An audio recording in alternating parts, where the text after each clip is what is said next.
네, 귀한 한 분의 영상을 봤습니다. 스콧 해밀턴, 이분은 지금도 살아 계십니다. 우리의 삶 속에서 함께 하시는 분이세요. 이런 영상을 보면서도 우리 안에 어떤 뜨거움이라든지 진정 하나님의 살아계심이라든지 그리고 내가 어떻게 나아갈 방향들을 제시해주고 있는데 그걸 정말 깨달았으면 좋을 듯해요. 설교 30분보다도 지금 이 영상 5분짜리가 여러분의 삶 가운데서 정말 하나님께서 말씀하고자 하는 부분, 또 이 스콧 해밀턴이 말하고자 하는 부분들을 여러분들이 보고 듣고 이렇게 딱 느꼈다면 아마 이 시간에 큰 은혜가 있을 것입니다. 한번 이분의 삶을 여러분 영상에서 쭉 살펴봤잖아요. 와, 이런 삶을 살 수 있을까요? 6주 만에 친부모에게 버려져서 다른 부모님께 입양되었어요. 그런데 2살 때 또다시 알 수 없는 괴질로 밥도 못 먹고 호수로 밥 먹고 친구들한테 왕따 당하고 그냥 왜소한 모습 가운데서 병원비는 날마다 쌓이고 얼마나 이 양부모님도 힘들었을까요?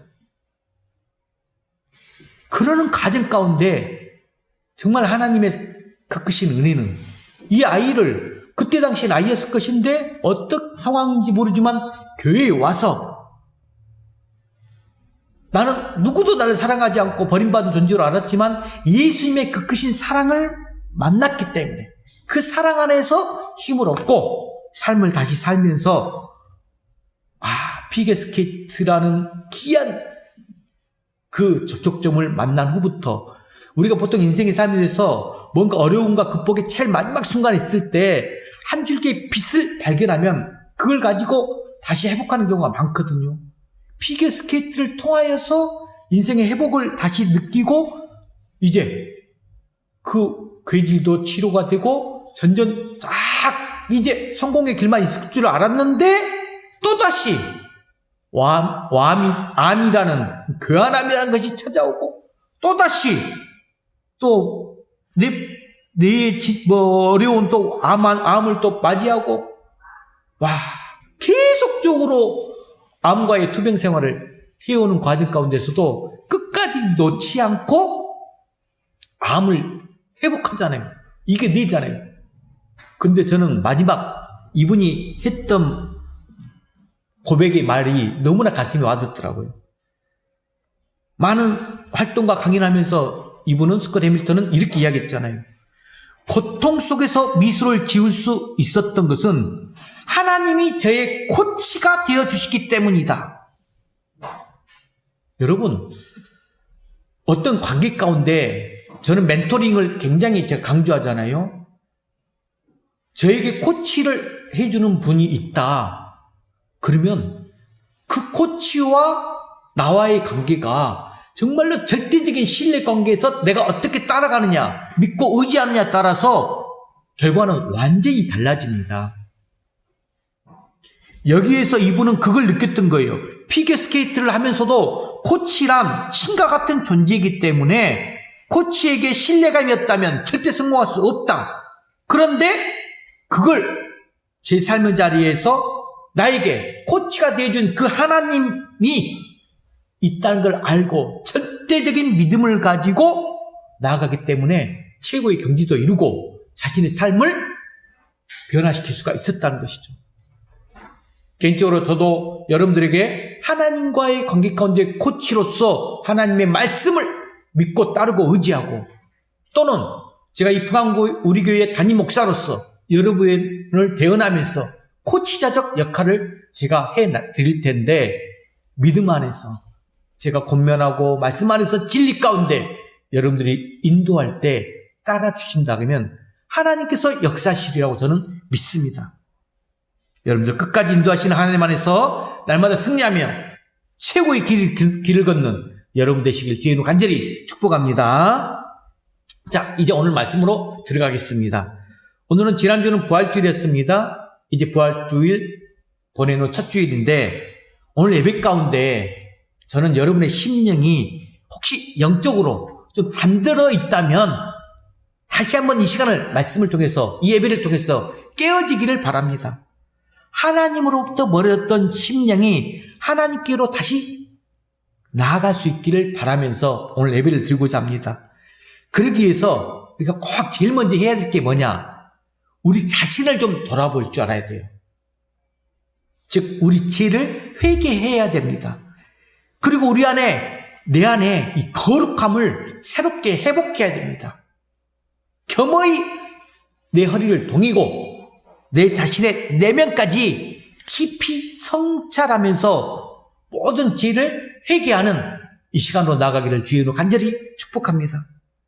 여러분, 보통 남자들은 특징 중 하나가 일 중심일까요? 관계 중심일까요? 남자들은 일 중심의 삶을 살아요. 일 중심을 다른 말로 말하면 목적 중심이라고요. 저를 봐도 그런 것 같아요. 그런데 여자분들은 반대로 관계 중심적 삶이 더 우선적이에요. 예를 들면 뭐 이런 얘기 많이 이야기하죠. 부부가 함께 백화점을 갔다. 그러면 대체적으로 부부싸움을 많이 하고 나오는 경우가 많아요. 그 이유가 뭐죠? 옷을 살 때 아내분들은 이것저것 입어보면서 남편한테 이 옷 어때? 예뻐요? 이렇게 질문을 해. 물어보고 사지도 않고. 근데 딱 남편은 그게 힘든 거야. 여자분들은 이뻐요? 어때요? 물어보면서 남편의 어떤 기대감을 바라고 있고, 그러면 이쁘다, 사면 좋겠다 했는데 사야 되는데 사지 않고 또 그냥 나와. 그럼 남편은 좀 기다리다가 짜증난 말투로 당신 이 옷 살 거야 말 거야 하고 버럭 화를 내버리면서 부부싸움을 하는 경우가 많다는 거죠. 남편은 옷을 사느냐 안 사느냐 이것에 관심이 많지만 아내는 남편과 함께 있는 그 자체에 더 관심이 많다는 것이죠. 이 말씀은 제가 한 게 아니라 우리 표집사님이 했어요. 이런 점에서 이 남자들의 치명적인 약점이 바로, 남자들의 약점은 이 관계를 맺는 것이 조금 약점이야. 남자들이 이런 관계에 대한 어려움이 있기 때문에 조금 많이 힘들어한다는 것이죠. 직장에서는 일 중심의 관계를 맺는 것은 그렇대로 잘해요. 가까운 사람들하고 관계 맺는 것보다는 직장에 있는 삶 중심이 더 편해, 남자들은. 그런데 가족들과 관계를 맺는 데 있어서는 상당히 어려움을 가지고 있다는 것이죠. 특히 우리가 가정하면 아내와 자녀들이 있어. 그 관계가 원만하지 못해 흔들리는 가정들이 많이 있죠. 대부분의 자녀들, 저도 우리 자녀들이 있는데 이 아빠 때문에, 아버지 때문에 상처를 많이 받는다고들 합니다. 그런데 더 큰 문제는 이 아버지들이 이런 관계에 대한 심각성을 잘 인지하지 못한다는 거예요. 대부분 아버지들은 밖에 나가서 열심히 내가 뼈 빠지게 돈을 벌어서 집안에 너희들을 위하여서, 또 가정의 삶을 위하여서 내가 벌어다 주면 됐지 라고 생각을 해요. 정작 아내가 무엇을 원하는지, 우리 자녀들이 무엇을 원하는지 이에 대해서는 별로 관심이 없다는 말이죠. 성도 여러분, 혹시 이런 관계에 대해서 힘들어하거나 고통하시는 분들은 오늘 말씀 안에서 정말 은혜가 있길 바랍니다. 관계가 너무나 중요하기 때문에 우리 인간은 관계 속에서 삶의 의미를 찾아가는 존재입니다. 관계 속에서 삶의 의미를 찾아가는 존재다. 이 의미를 마틴 부버라는 사람이 이히 운투 두 히브리어인데, 이런 책에서 우리 인간을 관계의 존재 이렇게 설명하고 있어요. 인간은 관계의 존재다. 거기에 보면 관계를 말할 때 단순히 뭐 좋은 사람, 나쁜 사람, 선한 사람, 악한 사람 이렇게 구분하지 않아요. 여러분들 잘 생각해야 돼요. 이렇게 구분하는 것은 좋은 사람, 나쁜 사람, 선한 사람, 악한 사람, 이건 도덕적이고 윤리적인 관점이에요. 적어도 관계의 관점에서 볼 때는 내가 다른 사람들에게 안전한 사람인가, 해를 끼치는 사람인가, 이걸 물어보는 게 정상이랍니다. 내가 다른 사람에게 안전한 사람으로 내가 관계가 맺어져 있는가, 해를 끼치는 사람으로 관계 가운데 있는가. 관계를 맺는 일에 있어서 굉장히 서툰 사람들이 있어요. 나는 괜찮은데, 나는 괜찮아. 근데 다른 사람들은 그렇게 생각하지 않는다는 거야. 이것이 요즘 많은 사람들이 가지는 약점이에요. 그래서 불평도 많고 다툼도 많고 분노가 가득해요. 저는 오늘도 하나님의 섭리 가운데 우리 편집사님의 기도의 내용 이렇게 딱 적어서 이렇게 오시고 타이프를 해오기 때문에 그 중저음의 목소리로 다 은혜롭게 기도를 해주세요. 근데 그 기도의 내용이 편집사님이 느끼시는지 모르겠지만 못 느꼈죠. 제가 느꼈죠. 제가 준비한 말씀에 오늘 이 포인트를 기도하고 있다는 거예요. 이 코로나 이 시대를 맞이하면서 우리 삶의 관계 가운데의 기도의 내용을 하고 계시더라고요. 너무나 큰 은혜가 되었습니다. 여러분, 오늘 성경에서 이런 대표적인 인물이 두 사람 나와요. 바로 크게는 바리새인들을 말하는데 도덕적으로나 윤리적으로 이 바리새인들은 너무나 바르게 살았는지는 모르지만 다른 사람들을 정죄하거나 아픔과 상처를 주는 사람들이었어요. 반면에 다른 사람들에게 안정감을 주는 사람들이 있어요. 다른 사람들에게 힘을 주고 소망을 주고 위로가 되는 그런 자, 그런 사람들 우리가 만나면 왠지 마음이 편해요. 함께 있어주면 그 자체만으로 위로가 되고 힘이 되는 좋은 사람들이죠. 여러분에게 한번 진지하게 스스로에게 물어보시길 바랍니다. 한번 여러분은 지금 다른 사람들과 내가 어떤 식으로 관계를 맺으며 살아가고 있는가? 일 중심인가? 아니면 관계 중심인가? 이것이 우리가 스스로에게 꼭 물어야 할 질문입니다. 우리가 일을 수행할 수 있는 능력 중요하죠. 일을 수행할 수 있는 능력 중요합니다. 그 일을 통해서 어떤 목적을 이뤄내는 것 중요하죠. 하지만 일보다 더 중요한 게 뭐다? 관계라는 거예요. 우리가 일도 열심히 해야 되고 내가 원하는 목적도 이뤄내야 되죠. 하지만 그 속에서 관계가 깨어져 버리면 다 무너져요. 절대로 없어야 한다는 것입니다. 저는 제 주변에서 이런 것들을 너무나 지금 많이 보고 있어서 오늘 제가 이 말씀을 좀 준비해 봤어요. 누구보다도 하나님께서 그렇게 되시는 걸 원하지 않습니다. 자, 신앙생활도 일 중심으로 하는 성도들이 종종 우리 주변에 보면 보이더라고요. 우리 교회는 그런 성도들 없어. 제가 이전에 큰 교회를 섬기면서 보게 되면 그런 분들을 많이 봤어요. 무엇을 이루고 성취하기 위해서 신앙생활을 한다는 거죠. 예를 들면 병을 낫기 위해서, 어떤 문제를 해결하기 위해서, 교회에서 어떤 성취감을 느끼기 위해서 하나님을 찾는 성도들이 있어요. 마치 무당을 찾아가듯이, 우상을 섬기듯이 기도를 해도 문제가 없으면 아무것도 안 하다가 문제가 생기기만 하면 열심히 기도하고 주님 찾아요. 이렇게 어떤 목적을 이루기 위해서 신앙생활을 할 수도 있다는 것입니다. 그런데 한번 살펴볼까요? 여러분, 하나님께서 우리를 창조하실 때 성경을 보게 되면 신앙생활 안 해도 창조론에 대해서는 믿지 않는 사람도 다 알아. 여러분, 일을 시키기 위해서 창조하신 것 아니에요. 일보다 더 먼저인 것이 관계예요. 제가 학교에서 대학원생을 가르치는데 이 이야기를 하더라고요. 어떤 딸이 질문을 던졌대요. 어렸을 때부터. 왜 하나님은 남자를 먼저 만들고 나중에 여자를 만들었습니까?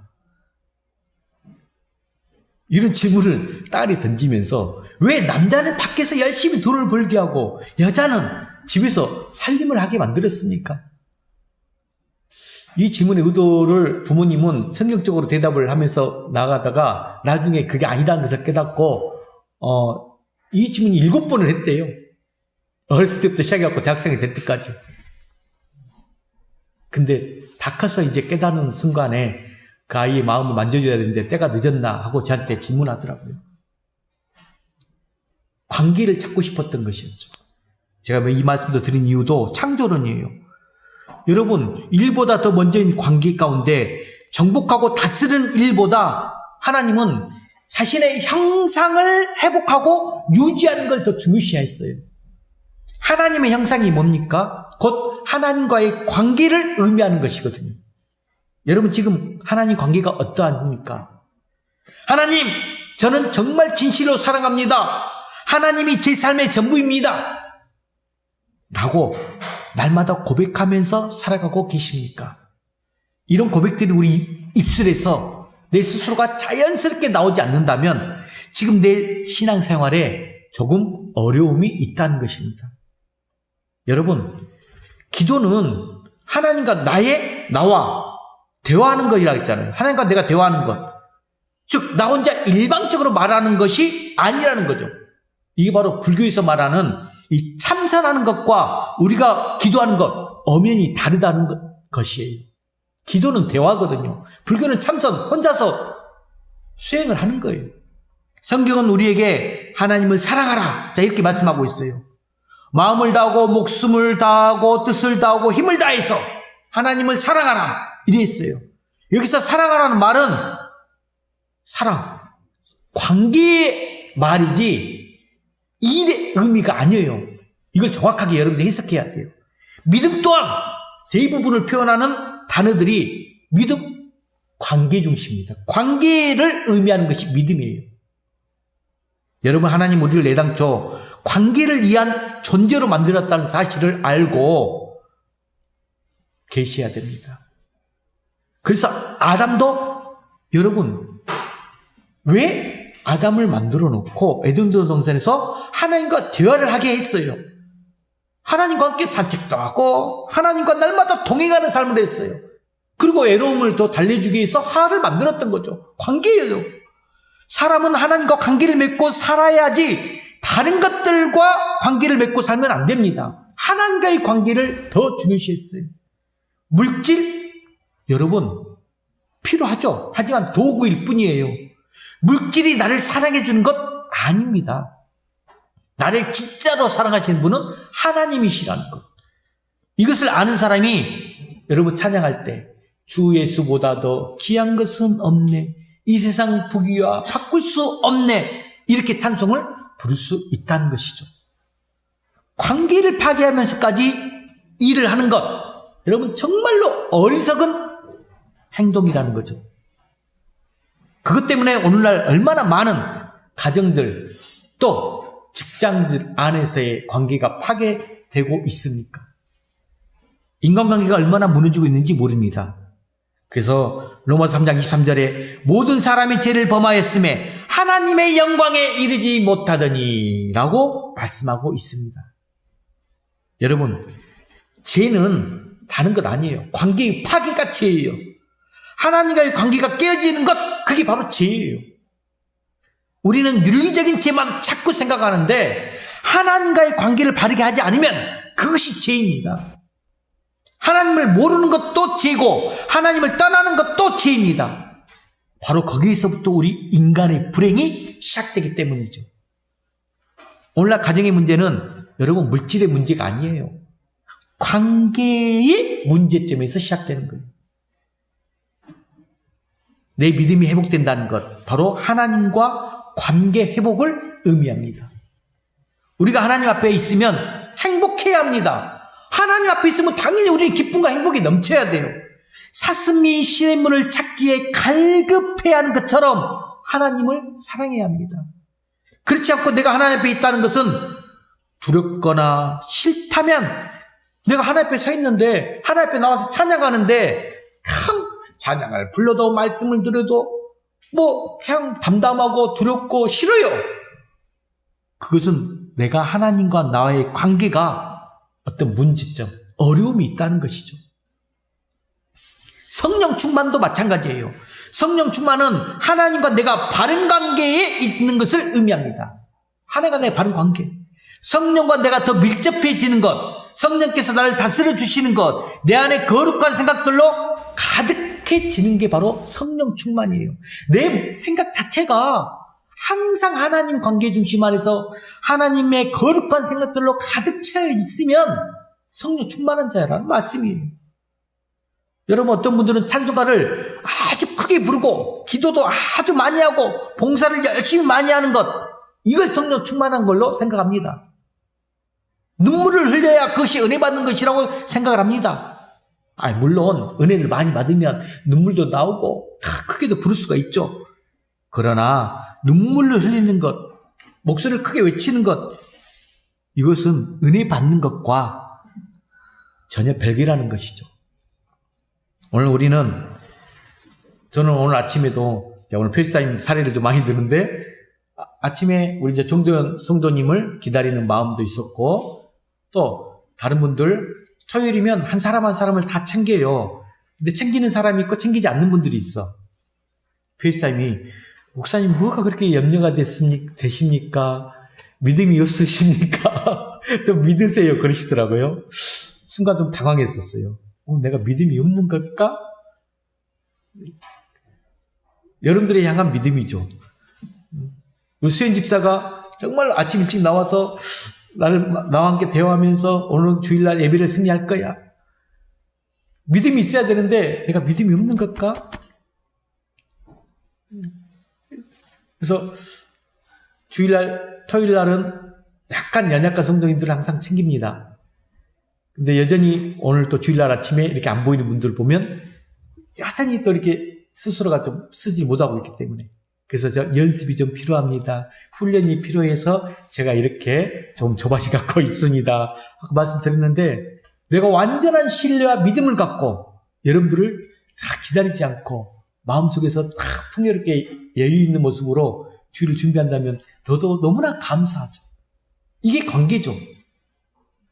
자, 오늘 우리가 읽는 말씀도, 자, 이제 말씀으로 들어가 볼 텐데, 사도 요한이 에베소 교회에 있는 이 장로 가이오에게 보낸 편지예요. 자, 요한 3서 1장 1절을 여러분 보게 되면, 장로인 나는 사랑하는 가이오, 곧 내가 참으로 사랑하는 자에게 편지하노라. 요한 3서 1장 1절에 이렇게 시작해요. 간단하고 짧은 편지잖아요, 요한 3서. 그런데 우리는 이 말씀 속에서 서로 대조되는 두 사람을 만날 수가 있어요. 자, 여러분 오늘 말씀 읽으면서 두 사람의 인물이 누가 나오냐? 디오드레베와 데메드리오, 이 두 사람이 나와요. 자, 이 이름은 좀 비슷하잖아요? 그런데 정반대의 사람들이야.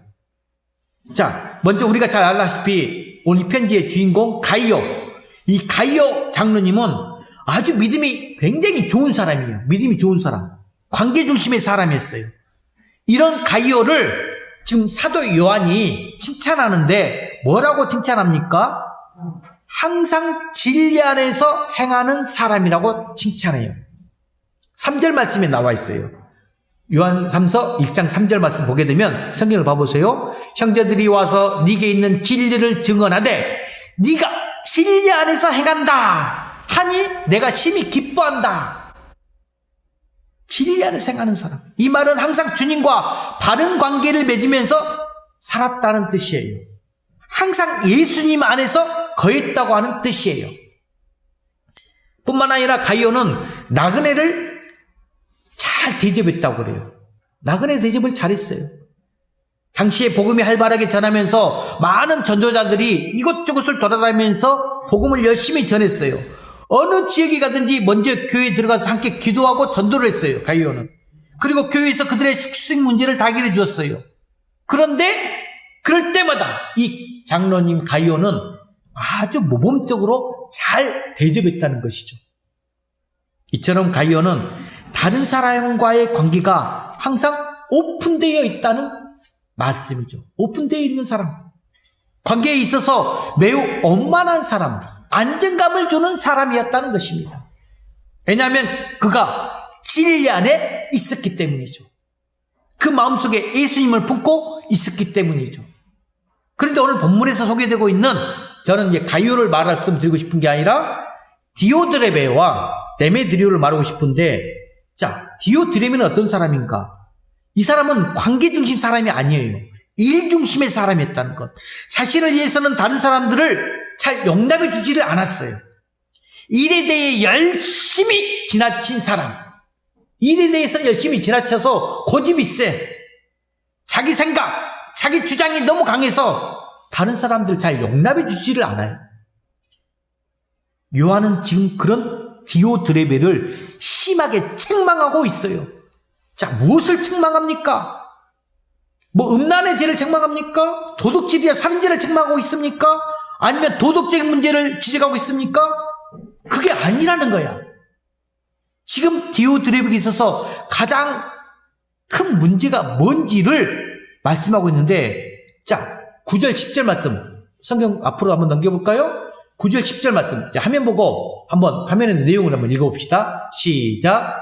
그들 중에 으뜸되기를 좋아하는 디오드레베가 우리를 맞아들이지 아니하니 그러므로 내가 가면 그 행한 일을 잊지 아니하리라. 그가 악한 말로 우리를 비방하고도 오히려 부족하여 형제들을 맞아들이고자 하는 자를 금하여 교회에서 내쫓는도다. 자, 여기서 나 표시를 안 해놨었네요. 으뜸되기를 좋아하고 악한 말, 네모 딱 치세요. 디오드레베. 이 디오드레베 가장 큰 문제가 뭐냐면 형제를 사랑으로 받아들이지 못한다는 것. 형제를 사랑으로 받아들이지 못해. 겨우 지금 접대하는 문제로 요한이 디오드레베에게 이렇게 지금 화를 내고 있다는 것이에요. 요한이 윤리적인 죄의 문제보다 관계를 소홀히 하는 죄를 더 중요하게 지금 다루고 있음을 알 수가 있어요.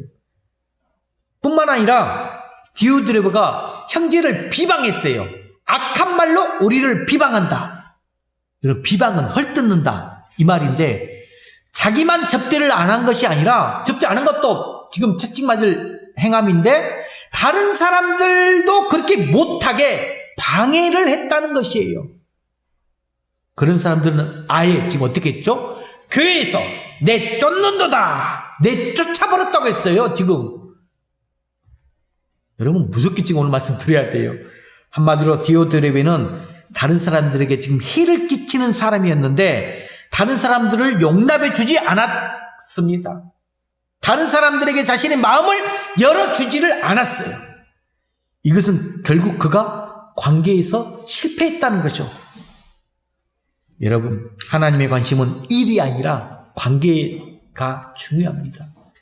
요한계시록에 나오는 에베소 교회, 제가 7교회에서 설명했잖아요. 이 에베소 교회를 주님이 왜 책망하셨을까요?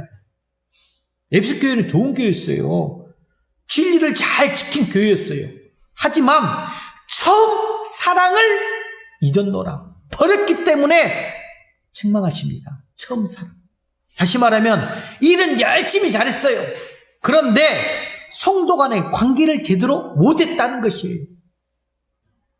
그렇다면 우리가 이런 관계를 새롭게 회복하기 위해서, 관계를 새롭게 회복하기 위해서 어떻게 해야 되느냐? 우리는 지금 디오드레베를 통해서 우리가 깨달아야 돼요. 어떻게 해야 되느냐? 관계의 중심은 삶을 살기 위해서 꼭 해야 할 일이 뭐냐 하는 것이에요.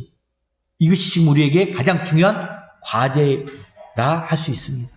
자, 그럼 먼저 우리 화면을 보게 되면 관계를 새롭게 하기 위해서 어떻게 해야 될까? 첫 번째, 내 안에 관계가 깨졌음을 솔직히 인정하라. 먼저 인정할 것이 있으면 인정해야 돼요. 내 안에 내가 지금 관계 가운데 문제점이 있고 어려움이 있구나, 깨어졌음을 솔직하게 고백하라. 우리가 윤리적인 부분에 대해서도 회개가 필요하죠. 회개하라는 거예요. 윤리적인 부분도 회개가 필요하지만 관계의 부분에 있어서 주님 앞에 나와서 회개해야 된다는 거죠. 다른 사람과의 관계가 문제가 있으면 그것부터 먼저 회개해야 합니다. 내가 용서하지 못하고 가슴에 품고 있는 분노가 있다면 다 내려놓고 회개해야 됩니다. 회개가 우선이에요. 그리고 나서 또 회복돼야 될 것이 두 번째가 바로 예수님의 마음. 예수님의 마음을 찾아야 되는데 그게 바로 빌립보서 2장 5절 말씀이에요. 자, 빌립보서 2장 5절 말씀 읽어봅시다. 시작. 너희는 예수 그리스도의 마음을 품어라. 두 번째가 예수 그리스도의 마음을 품는 거예요. 예수님의 마음이 어떤 마음인 것을 우리에게 가르쳐주고 있어요. 예수 그리스도의 마음을 품으라. 이건 단순해요. 예수 그리스도를 닮아가는 것입니다. 닮아가라. 여러분, 제가 오늘 인물들을 많이 이야기하는데 구약 성경에서 관계 중심에서 예로 사울과 다윗을 설명할 수 있어요. 자, 사울과 다윗의 차이점이 뭘까요? 사울은 관계에서 실패한 사람, 반대로 다윗은 관계에서 성공한 사람이에요. 자, 여러분 너무 잘 알죠? 사울은 평생 동안 다윗을 미워했어요. 다윗에 대해서 분노의 마음을 가지고 살았어요. 그런데 다윗은 어찌했죠? 그런 사울을 미워하지를 않아요. 복수하지도 않아요. 어떤 악한 말도, 부정적인 말도 하지 않습니다. 결국 관계에 실패한 사울에게서는 어떤 결과가 나타나죠? 관계에 실패한 사울 주변의 모든 사람들이 따라갑니다. 하지만 관계에 성공한 다윗에게는 주변의 모든 사람들이 모여들었습니다. 다윗은 항상 넓은 마음을 가지고 모든 사람들을 용납해 주었죠. 사람들을 함부로 공격하지 않았어요. 이 시간 저는 여러분들에게 이런 질문을 던지고 싶습니다. 여러분은 누구든지 어떤 사람이든지 마음 놓고 관계할 수 있는 안전한 사람이다, 이렇게 자신할 수 있습니까? 혹시 나는 관계를 맺는 일에 어려움을 겪는 거나 또는 실패하고 있지는 않습니까? 그래서 우리는 우리에게 예수님의 마음, 예수님을 닮아가는 것, 이게 더 필요하다는 것이에요. 너는 이 마음을 품으라. 곧 예수 그리스도의 마음이니라고 했어요. 우리가 계속 기도하면서 회개하면서 품고 나아가고자 하는 바람이에요. 여러분들도 다른 사람과 같이 좋은 관계를 맺기 위해서 예수님의 마음을 꼭 품을 수 있기를 바랍니다. 그리고 오늘 본문 11절에 뭐라고 말하였습니까? 자, 본문 11절 말씀 또 읽어볼까요? 제일 밑에, 아니 앞으로 다시 시작. 사랑하는 자여, 악한 것을 본받지 말고 선한 것을 본받으라. 여기서 악한 것, 악을, 이 뭘까요? 악이란? 여러분, 제가 예전에 한번 이야기했는데 미국의 부시 대통령, 자, 올해 대통령이 됐는데 국정연설에서 이 부시 대통령이 이란, 이라크, 북한 이 세 나라를 악의 축이다 이렇게 말했다가 큰 논란을 산 적이 있어요. 오히려 그렇게 말한 부시 대통령을 향해 많은 네티즌들이 인터넷에다가 악의 축 1호가 이렇게 댓글로 또 올렸다고 그래요. 요즘에 우리 이안부 논문을 좀 잘못 쓴 미국 박사가 한 분 계시죠. 많은 공격을 받죠. 또 우리 까미라는 분이 소설 작가인데 패스트에서 세상에 존재하는 악이란 태반이 무지에서 유래되는 것으로 지식이 없으면 착한 의지도 악만큼이나 인간에게 피해를 준다. 무지에서 유래된다. 지식이 없으면 착한 의지도 악만큼이나 인간에게 피해를 준다. 여러분, 악의 개념은 아주 모호합니다. 그래서 적들을 많이 죽이면 아군에서 영웅이 될 수 있지만 반대적으로 적들에게는 어떻게 되죠? 그 영웅이 오히려 범죄자가 될 수도 있어요. 이처럼 나에게는 선한 것이 상대방에게는 얼마든지 악이 될 수 있다는 것이에요. 참 모호하죠. 그래서 여러분 중요한 게 뭐냐? 하나님을 떠난 절대 선, 하나님을 떠난 절대 악, 이건 있을 수 없다는 거예요. 이걸 여러분 깨달아야 돼요. 그래서 오늘 말씀을 통해서 그렇다면 나에게 있는 악, 이게 무엇일까? 이것도 한번 발견하면 좋을 것 같아서 다음 넘어가 보겠습니다. 이 악에 대해서. 첫 번째가 마음속에 있는 악이 있어요. 마음속에 있는 악. 자, 9절 상반절 말씀 읽어볼까요? 시작. 내가 두어 자를 교회에게 썼으나 그들 중에 으뜸되기를 좋아하는 디오드레베가, 으뜸되기를. 여러분, 으뜸되고자 하는 마음을 다른 말로 두 글자로 교만이라고 합니다. 교만. 성경에서 이런 교만은 패망의 손목이다 이렇게 말을 했어요. 하나님께서는 교만한 자를 물리치신다 라고 했어요. 이런 교만은 여러분 디오드레베 이 한 사람의 문제가 아닙니다. 우리 정도의 차이가 있을 뿐이지 이런 교만 여러분 나에게도 있어요. 어느 누구에나 다 있어요. 정도의 차이일 뿐이지. 문제는 그로 인해 다른 사람들에게 우리가 혹 나도 모르게 상처를 혹시 주지 않았나. 그 교만 때문에 상처를 입게 된다는 거죠. 공동체 안에서 큰 손해를 가져다 준다는 것입니다. 이것이 교만이 우리에게 가져다 주는 악의 심각한 모습이에요. 나만 아니면 되지. 나만 편하면 되지. 내 감정대로 이끌면 되지. 공동체에 나도 모르게 피해를 준다는 것, 여러분 이걸 지금 지적하고 있어요. 이것이 교만이 우리에게 가져다 주는 악의 심각한 모습. 어거스틴은 이렇게 이야기했어요. 모든 악 가운데 교만은 그 근원이며 머리가 된다.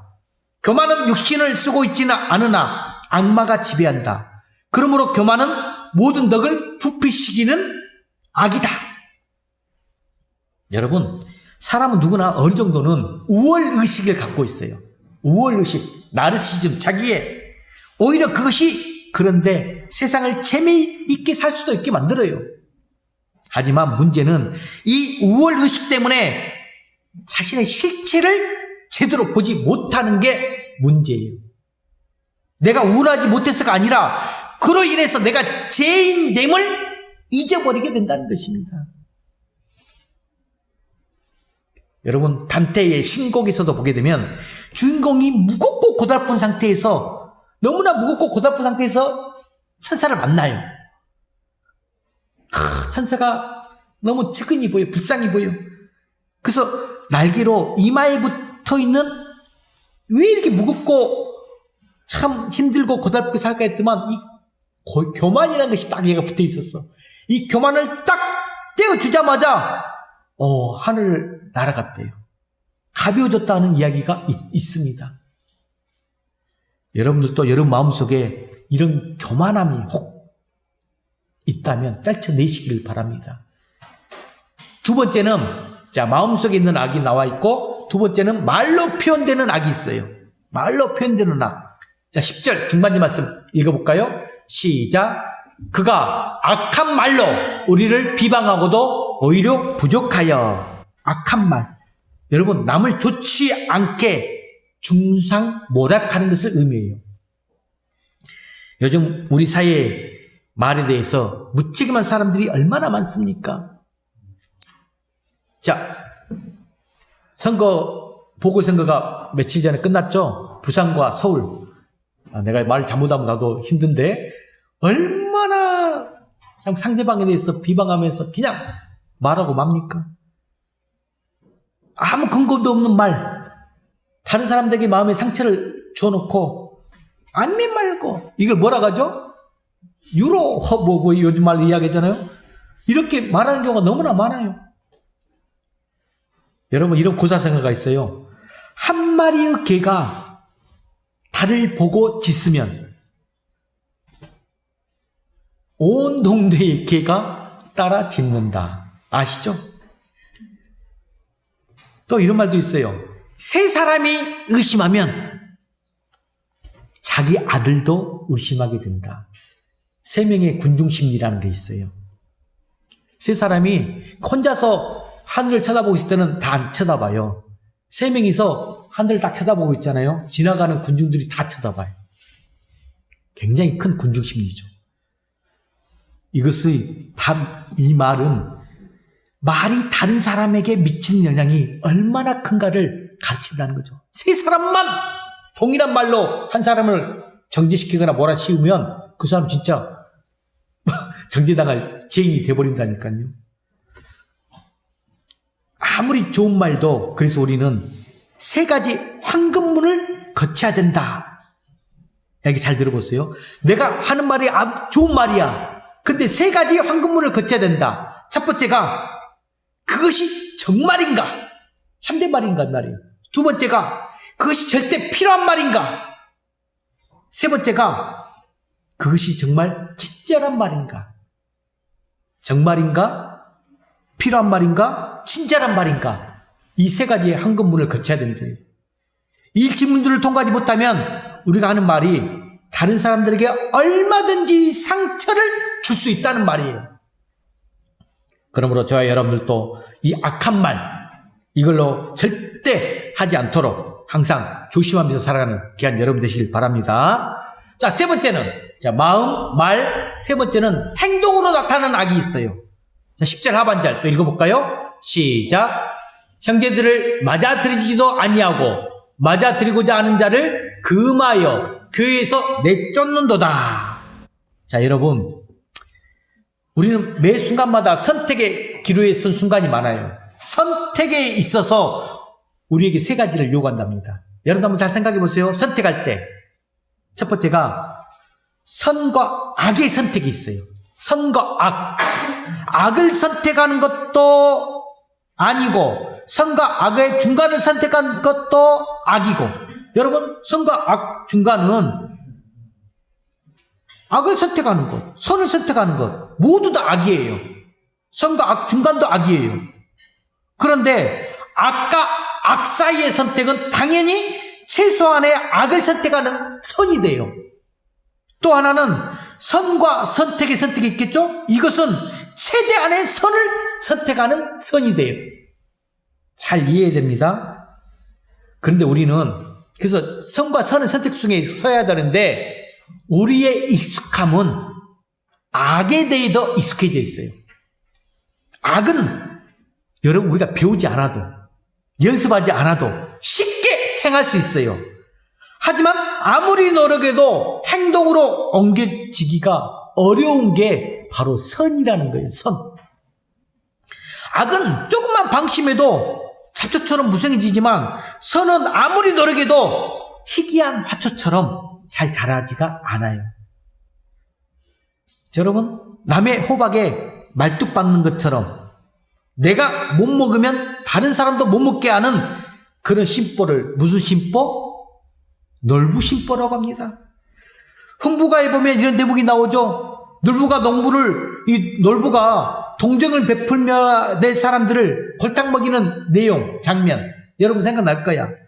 초상난데 노래하고 불난집에 부채질하고 석영농에 똥칠하고 거지 보며 자루 찢고 애뱅 계집에 똥차고 기먹은 이 욕을 하고 물동이인 계집 입 맞추고. 노래를 부르려니까 힘드네. 여러분, 이것이 오늘날 우리의 자화상이라는 거죠. 하나님은 이런 악에 대해서 반드시 심판한다는 거죠. 오늘 말씀에 보면 사도 요한은 사랑하는 자여 악한 것을 본받지 말고 선한 것을 본받으라 라고 말을 하고 있어요. 이게 바로 오늘 11절 말씀이에요. 교회 안에 디모데처럼 분열을 일으키는 지도자가 있다면 그것은 교회가 직면하게 되는 심각한 문제가 아닐 수 없습니다. 디오드레베가 어떤 사람인가 대해서는 오늘 본문에 더 자세히 알 길이 없지만 중요한 것은 우리가 신앙생활하면서 이 디오드레베 같은 성도들에 대해서는 절대로 안 된다는 말씀이죠. 자, 성도 여러분, 그러면 디오드레베처럼 진정 교회 안에서 으뜸되기를 좋아하지 마십시오. 악한 말로 목회자나 성도들을 비방하지 마십시오. 남을 대접하는 일에 인색한 사람이 되지 마시길 바랍니다. 자, 그러면 우리가 본받아야 할 사람은 누구인가요? 오늘 말씀에 나오는 데메드리오입니다. 데메드리오는 요한이 가이오에게 특별히 추천하고 있는 훌륭한 인물이에요.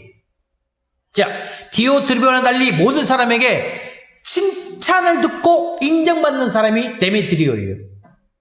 여러분, 아까 우리 표지사님이 칭찬받기를 기도하시더라고요. 칭찬 그냥 얻어지는 게 아니죠. 칭찬받을 일을 해야 되죠.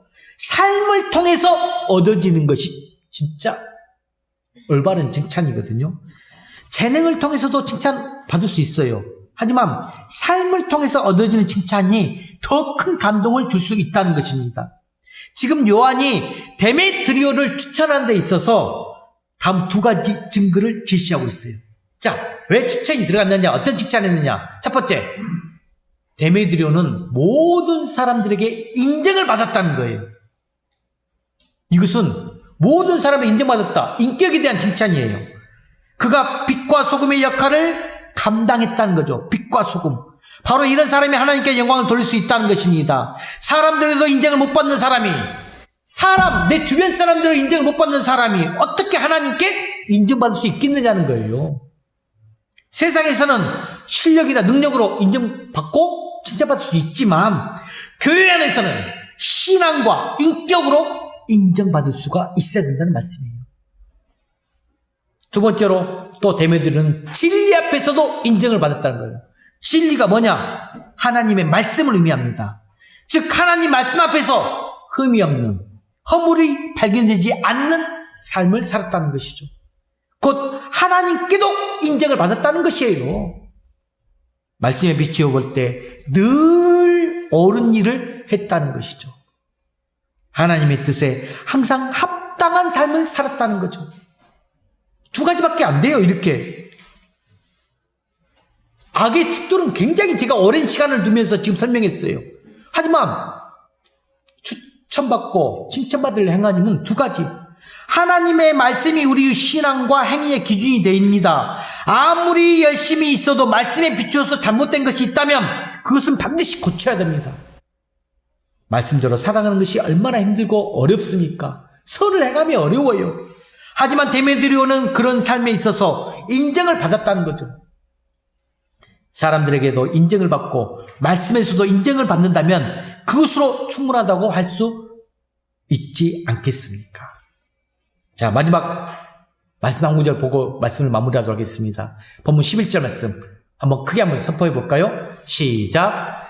사랑하는 자여, 악한 것을 본받지 말고 선한 것을 본받으라. 선을 행하는 자는 하나님께 속하고 악을 행하는 자는 하나님을 배웁지 못하였느니라.